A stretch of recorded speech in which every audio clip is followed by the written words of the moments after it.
Hello everybody, welcome back to my channel. I am Gebo the Shaman, and today we're talking about, we're reading from the book called Odin Says Jesus Was a Coward, the Monotheist Subversion of Traditional Religious Thought. That's the title of the book. So this book was written by Michael William Denney, and yeah, it's just a really good book on what happened, what's going on with Jesus, and like how that whole myth was started and things like that. So yeah, it's a good book. All right, so let's get it started here. I have my own book, Tantric Secrets of Vedic Astrology. I do that. I wrote that a while back, and it's available on Amazon, and I would encourage anyone who has read the book to leave a honest review on it. So, thanks guys. Appreciate that. Alright, so if you're interested in anything else, any of my other products, courses, services, anything like that, you can go to gebotheshaman.com and book your services there, or, learn more about what I have to offer over there. Alright, let's jump into it. So we left off last time on the chapter, ending on the chapter, Constantine becomes emperor through Christ. So we'll start it. Alright, Constantine becomes emperor through Christ. Constantine I was emperor of Rome from 306 to 337 AD.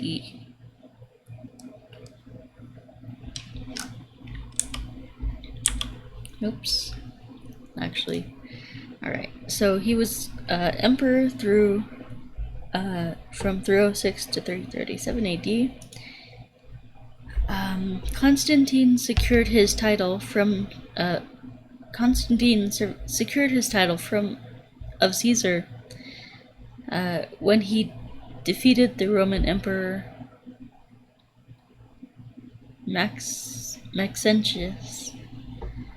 who was also a political rival claiming the title of Caesar. In the final battle against Maxentius in 312 AD, Constantine emerged victorious as Caesar of Rome.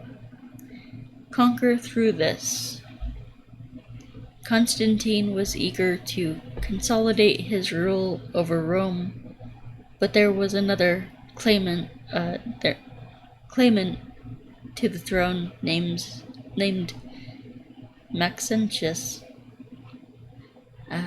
whose military forces controlled much of the Italian peninsula.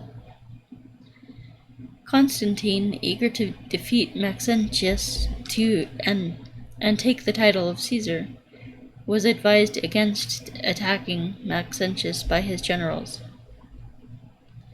Advisors and even the pagan soothsayers who claimed that sacrifices had indicated Constantine would lose to Maxentius larger military forces. Constantine ignored all of these warnings and proceeded to cross the Alps into northern Italy. From the spring of 312 to October of that same year, Constantine's forces advanced toward Rome, defeating all of Maxentius' forces that he encountered. According to various accounts, during this march toward Rome, Constantine had a vision of the symbol of the cross. He supposedly had a dream that the next night wherein Christ told him to conquer by means of the sign of the cross.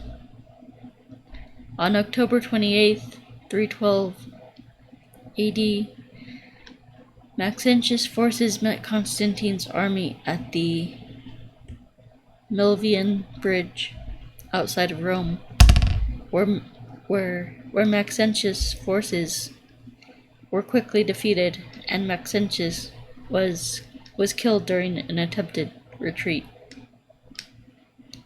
Constantine rode into Rome that same day, where he was hailed as a liberator by jubilant Roman citizens.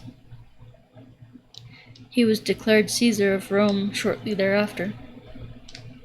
Constantine the Opportunist.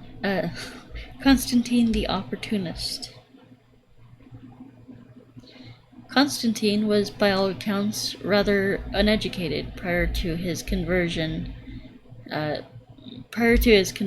He had been a pagan sun worshipper. Since he had been advised against attacking Maxentius by his own advisors, generals, and pagan advisors, it is noteworthy to observe that Constantine continued his military campaign against Maxentius anyway. It seems from his own account that Constantine was not so religious that he wasn't above disobeying the gods. A cynical person might conclude that Constantine was simply a headstrong, power-hungry general who was not religious but simply opportunistic in his allegiances. We cannot say for certain whether or not Constantine's conversion to Christianity was a heartfelt experience, or if it was simply an act of determined politician seeking some kind of religious authority to his rule. Hey, if the sun god won't back me, maybe this Jesus fellow will. After securing his political dominion, Constantine legalized the Christian religion and began persecuting traditional pagan religions. He banned pagan sacrifice and sacked pagan temples and donated their riches to Christian churches. While Christianity did not legally become the official religion of Rome until 380, until the rule of Theodosius, Constantine's support of Christianity effectively began the complete destruction of traditional animism in the Western world. One size fits all. By the time of Constantine's rule, some 200 years after the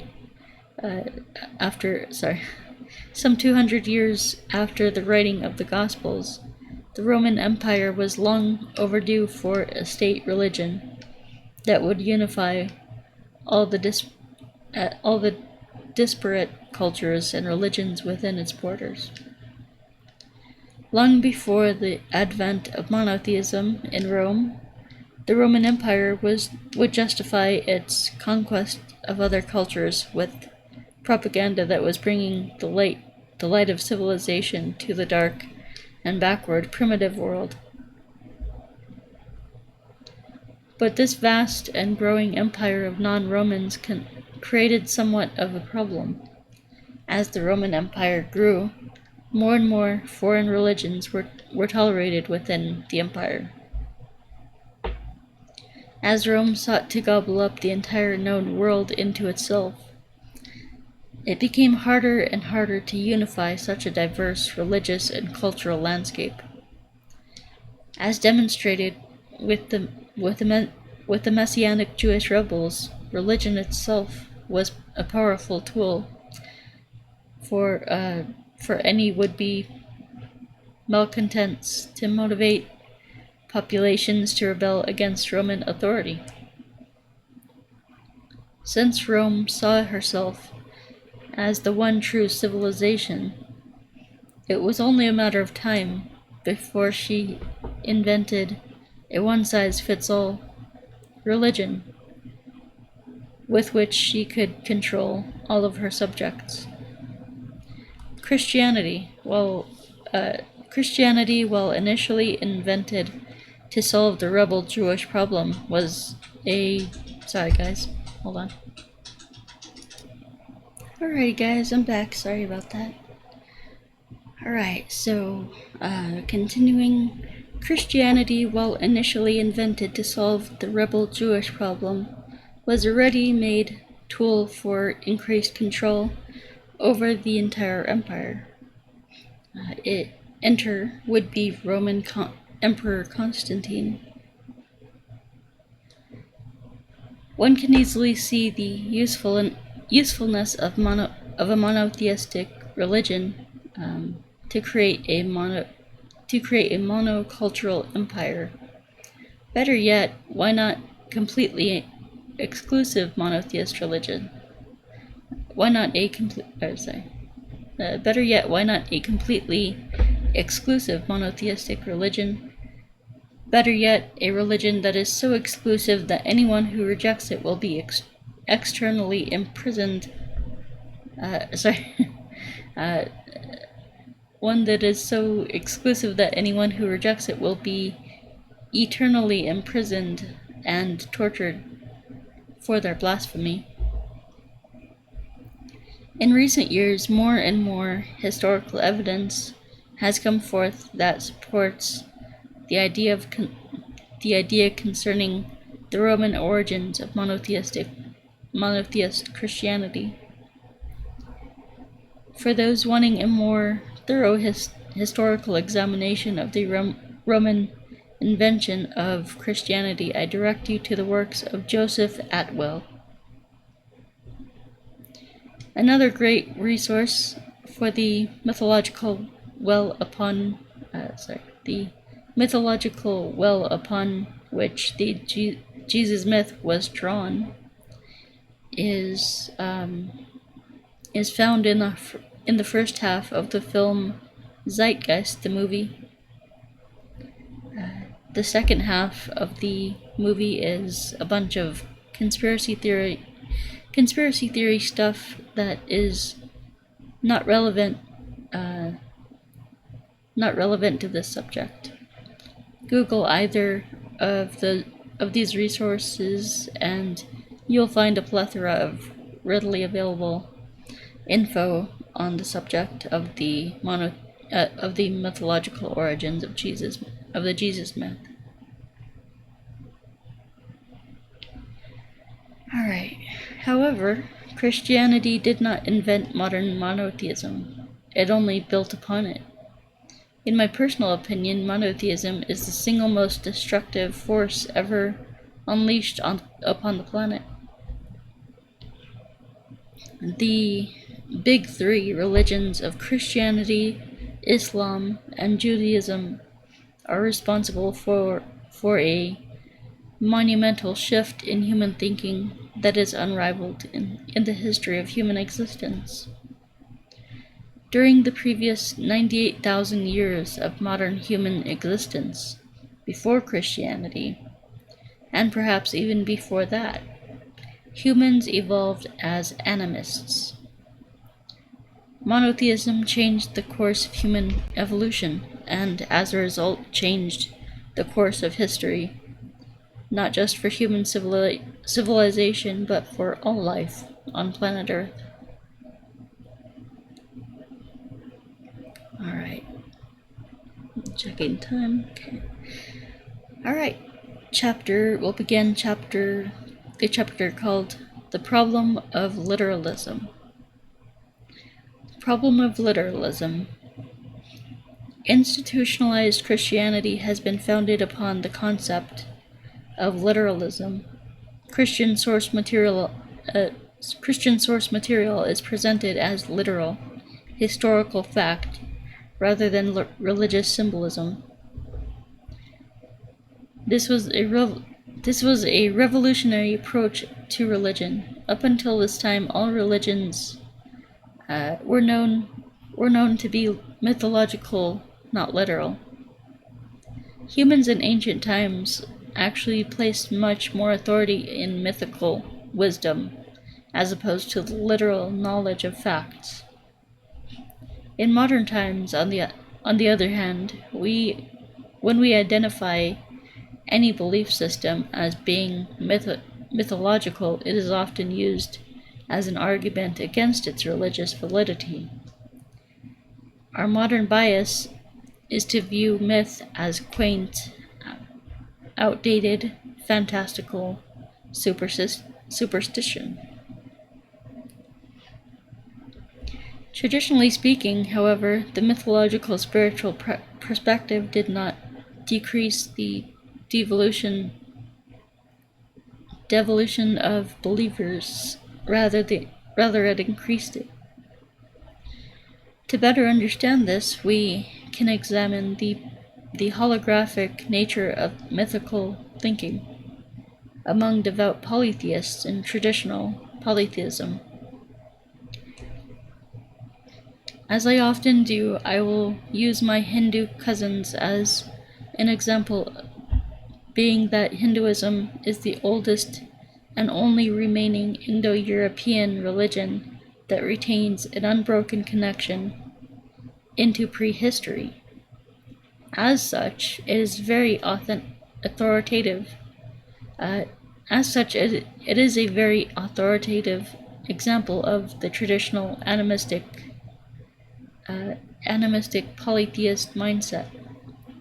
If you ask a Hindu if there's only one God, he will say, definitely. If you ask him in the same breath if there are many gods, he will respond, absolutely.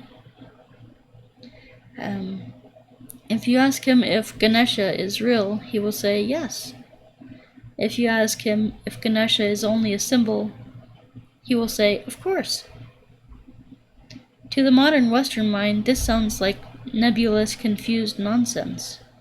To a traditional animist polytheist,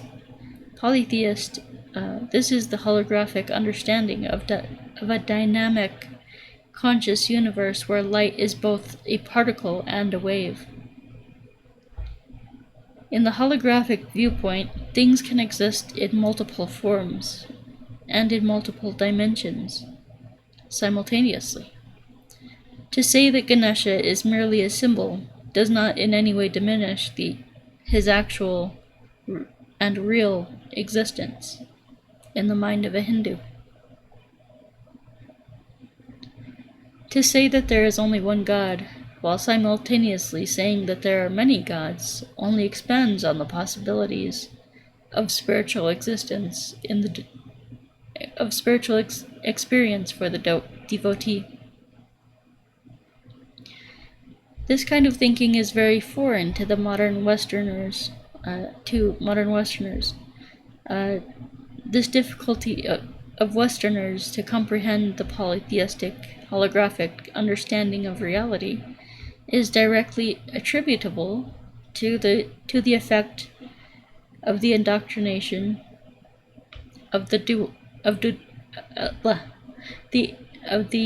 indoctrination of the dualist mindset of monotheistic Christianity that aggressively sought to destroy the indigenous Indo-European polytheist worldview of pre-Christian Europeans. A population that thinks in linear, dualist thought patterns is much easier to control than holographic, independent-minded subjects who base their reality on personal experience rather than arbitrary intellectualized dualist platitudes as found in monotheist religion. The main goal of the Roman elite who invented Christianity was to introduce this dualist mindset onto the empire so that they could more easily control and expand their role. This is why the modern Western world, who has inherited and perfected the Roman model, has become the dominant force in the world today. Dualism works if you want it to. Dualism works if what you want to do is destroy original, independent thinking. The The polytheist equivalent of Christ. The closest equivalent Hindu polytheist concept of Christ is that of an avatar, of Vishnu. The Hindu trinity is composed of Shiva, Vishnu, and Brahma, which can loosely be compared respectively to the Christian concept of Father, Son, and Holy Spirit. Two of the avatars of Vishnu include the well-known deities Krishna and Rama. Krishna and Rama. In fact, Krishna devotees strongly resemble born-again Christians in many respects.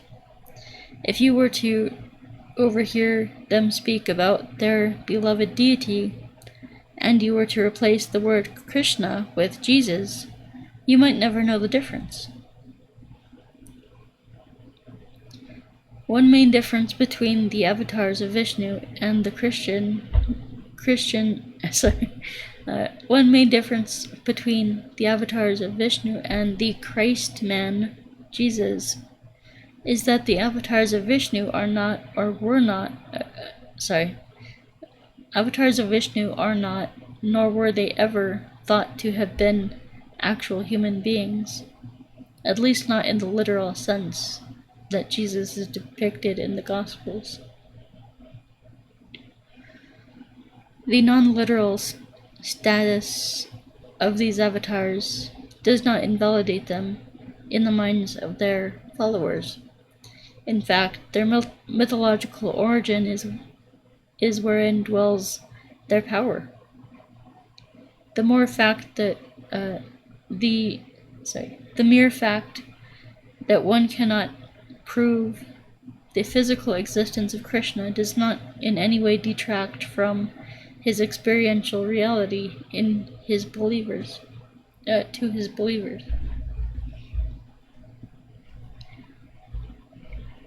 But since the modern concept of Jesus has been built upon the idea that he was a real, literal, historical person, makes his worship very, very tenuous, because now, in order to be accepted, Jesus must be proven to have physically existed in linear time as we know it. He must be a real historical figure, or else the entire religion based on him comes crumbling down. This literal interpretation of religion is a problem that no other religion before Christianity has ever had to struggle with, simply because no other major religion ever claimed to be based on a literal historical fact. Judaism was a literalist religion that predated Christianity, but it was of little influence until Christianity hijacked it. But more on that later. Ancient people did not live their lives based on linear time. They had little use for such concepts. The seasons were cyclical, not linear. Life was cyclical. Every practical survival strategy functioned within cycles of time. Linear time had little long-term value to the average person. Our ancestors lived in a mythological, ever-present now that was experienced, enhanced, and remembered through imagination and personal experience. The gods and ancestors could be accessed and resurrected through myth and ritual. The gods lived in a mythical, non-linear time that repeated itself through various natural cycles. Jesus, on the other hand, was no longer on the cross. That was an event Jesus, on the other hand, was no longer on the cross. That was an event that had transpired in literal linear time. He was no longer on earth with mortal humans. He was in heaven with his Father. He was once human, but no longer. He was separate from his worshippers. Linear thinking is unnatural. We humans have evolved over hundreds of thousands of years to experience time in a cyclical fashion. It is personally fulfilling for our minds to operate this way. The concept of death is more tolerable if we understand it is merely a transition in an endless cycle. Literal linear time is boring and frightening to our minds. Perhaps this is why monotheism stresses the finality of death. What better way to control a population than through the fear of the finality of death? According to linear monotheistic thinking, one only lives once within a linear timeline.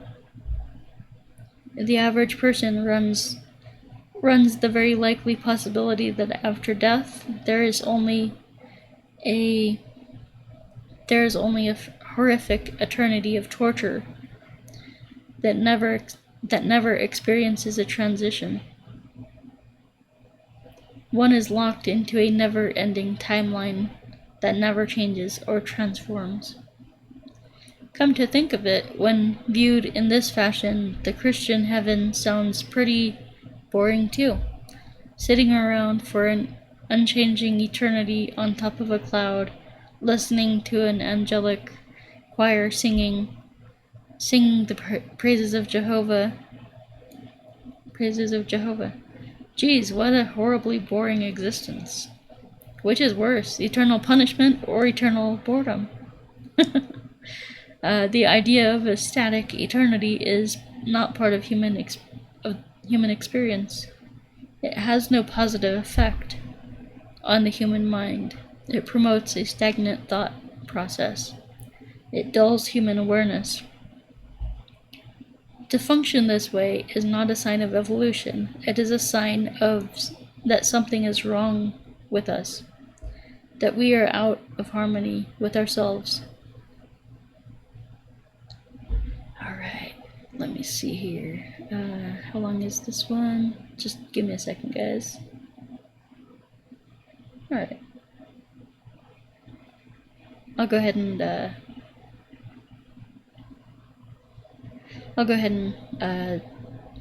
continue for a few minutes. I usually do this in 30-minute segments. Alright, the desperate literalist believer. Let's see. If you say to a Hindu that Krishna was never a real person, he might say, of course he wasn't. He existed on a much purer plane than this earth we live on. He is far superior to a human like you and me. As such, the faith of the Krishna devotee is unshakable, no matter what arguments you may present to the contrary.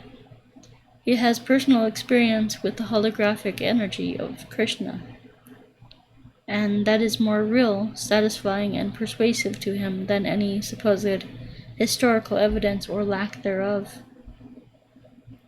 Yet, since the myth of Jesus was built upon the notion of his literal existence, Christianity has painted itself into a very difficult corner.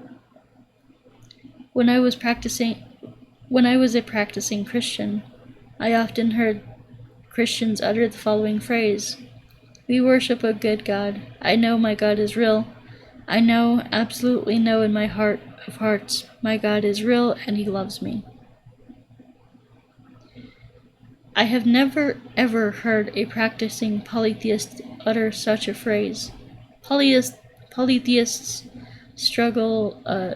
polytheists do not struggle with such an intense insecurity that they have to work so hard to convince themselves of the existence of their gods. The intense, obsessive, repetitive assertions of Christians reveal an intense insecurity within the mind of the Christian believer. Having been a devout Christian myself for many years, I can attest from personal experience that I constantly struggle to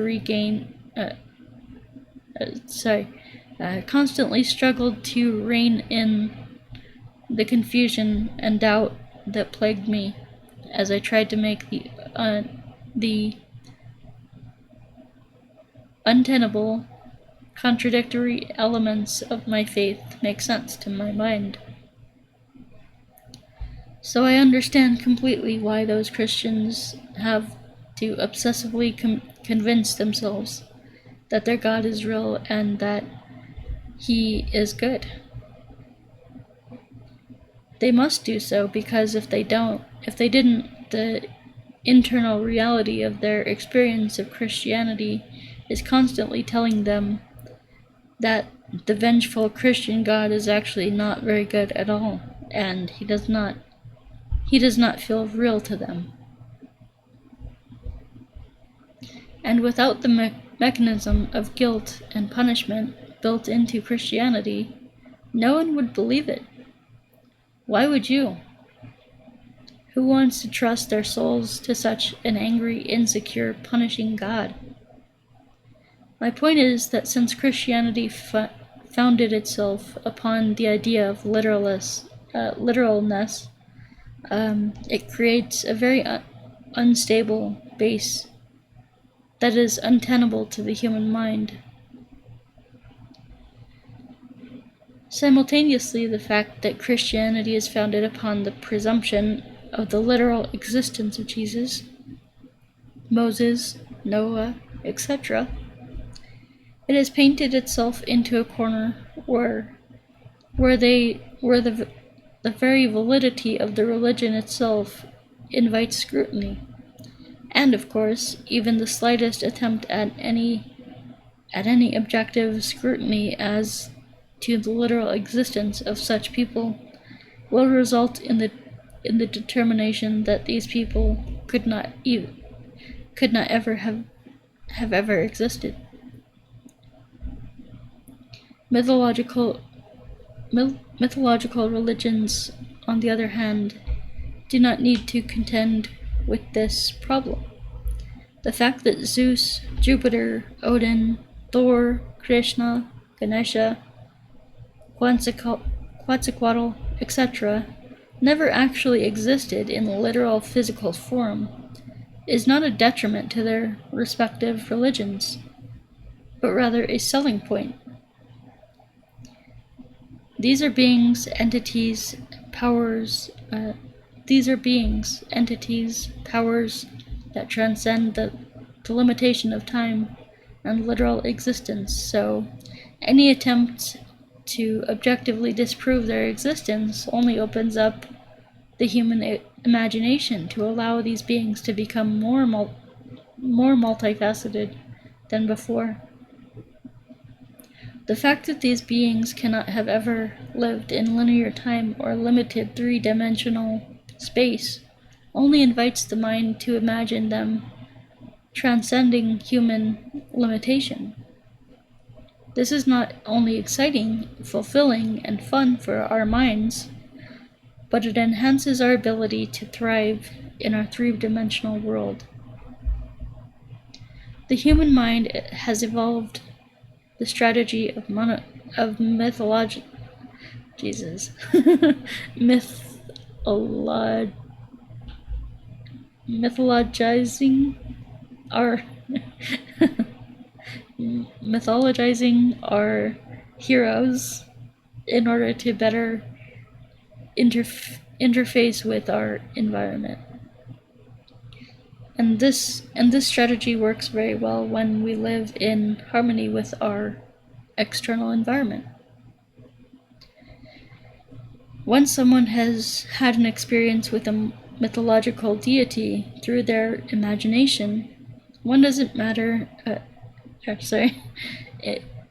their imagination, it doesn't matter what the exact nature of that deity is.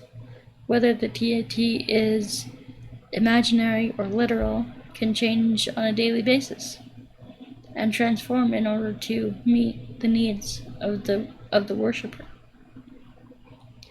But a literal deity becomes very hard to believe in when that form can never change. The human imagination gets bored of this stale inflexibility, and thus we see the emergence of the tyrannical nature of God the Father, who sends any doubters or unbelievers into eternal torment just for the sin of doubt. Whereas the voluntary and free fire of devotion is the fuel that drives the worshipper of the mythological deity. Fear, guilt, and shame become the only thing that keeps the devotee of the literal God in check.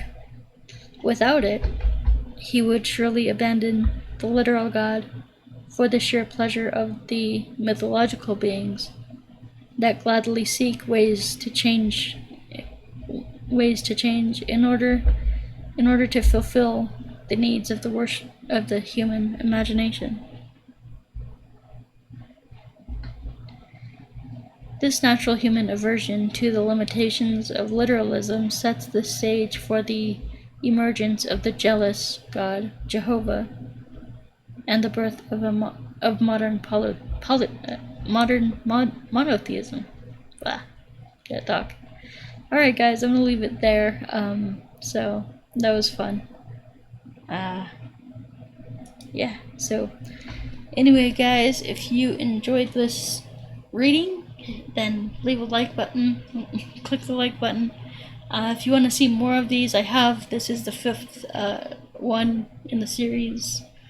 I've done 5 so far, so continuing on it, we are about halfway through the book, so that's going to be about 10 of these that I get through. So anyway guys, if you liked it, leave a like, and share this with a friend. It's good to share this information, this knowledge with friends, and so do that. And yeah, and if you're interested in anything that I have to offer, of course you can go to my website, gebotheshaman.com, and we have Qigong courses, Astrology certification course, astrology readings, birth time rectification, rune readings, career coaching, life coaching, the trauma healing course, the distance energy healing session with me, and then we have my book, Tantric Secrets of Vedic Astrology,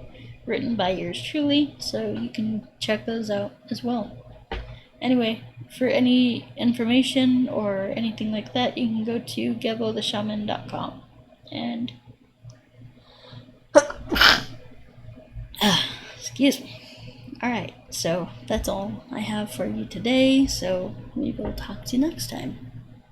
Peace.